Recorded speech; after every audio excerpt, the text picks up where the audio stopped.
Here's our van's electrical system. The battery bank consists of 3 AGM batteries that are about 80 amp hours apiece, and that's connected via 2 bus bars to all of our charging and distribution systems. So we have a 2000 watt inverter. That's for our household outlets, and that's big enough to run just about anything that you could run on a 15 amp circuit in a normal house, so like a microwave or an electric kettle or something like that.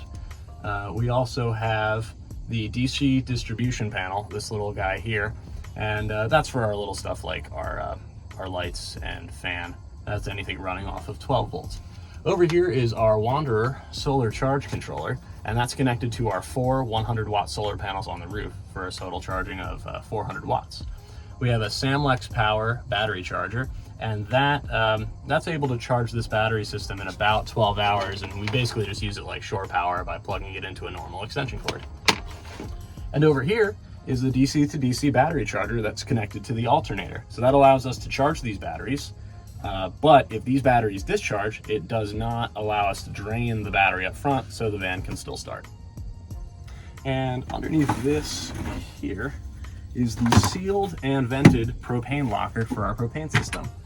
It's perfectly designed for a 20-pound barbecue grill tank that we have in there, and that's a whole lot of propane. That's enough for at least a month, even when we're using the heat in cold conditions.